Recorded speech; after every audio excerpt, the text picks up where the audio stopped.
Hello, this is Demetria Clark, and welcome to the Heart of Herbs Herbal School podcast.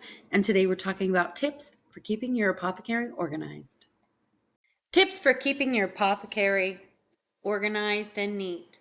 I know I've done another episode about this, but this year I'm going to do a few months of just doing a bunch of shorts because I think sometimes people just want to listen to something that's just a few minutes long. They don't want to spend all day listening to something, and so I just wanted to try to do something a little different. So, a well organized apothecary is going to save you time, it prevents waste, and it makes your herbal practice safer. The goal is simple. You want to be able to find what you need in seconds, knowing what's fresh, and to keep everything stored in a way that protects its potency. So organize how you think, not how everyone on Pinterest thinks.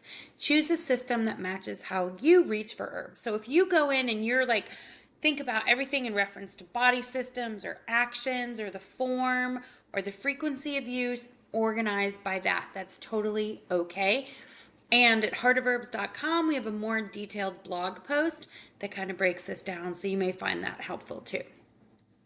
Many people do a hybrid of those forms. They like do actions and systems, so you can definitely find something that works for you. And then create zones and keep them visually distinct. Each category gets a home. Dried herbs, tinctures, tea blending zone, topical making zone, bulk storage zone, and reference zone. So in your reference zone, you're going to want your materia medica, your recipes, your labels. In your bulk storage zone, you're going to want your back stock. And that's not mixed with your daily use jars. In your topical zone, you're going to want oils, waxes, salve jars.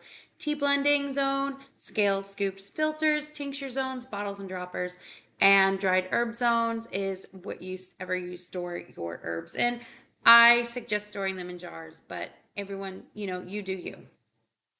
Even a small shelf works better when each section has a purpose. Use clear and consistent labeling. This is your safety backbone. Every container at a minimum. So I even shared one of my hacks, which is not like, I'm not the only one who's done this hack, but you can cut the label off of the herb container that you purchase and just tape it right on your jar. So that way you have your common name, your Latin name, plant part, leaf, root, flower, bark, seed, the form, you're going to want to have that on it, and the date that you got it, and the source and the vendor, and the batch number, and the organic status. That's going to also probably be on your label too, so it just makes it really easy, or you can quickly add it. So I like to standardize my jar and bottle choices because just if they can all fit together or stack together, it makes things easier. That's not always easy to do, especially if you're using recycled jars. So you don't have to run out and get all brand new jars. I'm just saying, if you like working with 4 ounce, 8 ounce, or 16 ounce jars, collect those when they come in, or you can purchase them as needed.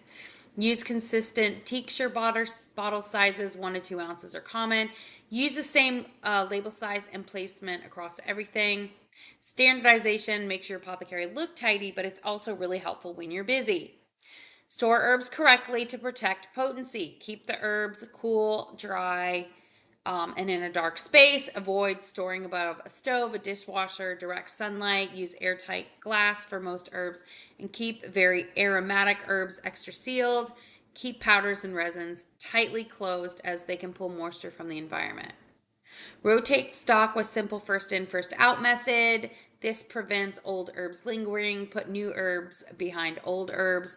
Mark lids with the year and schedule freshness check quarterly, monthly to make sure everything you have is fresh. You can track inventory in a simple way, even if you hate spreadsheets, a notebook with a running list, a phone, when to buy things again. I mean, like, there's all kinds of ways to keep things organized. So definitely do that, and utilize the tools that you have at hand.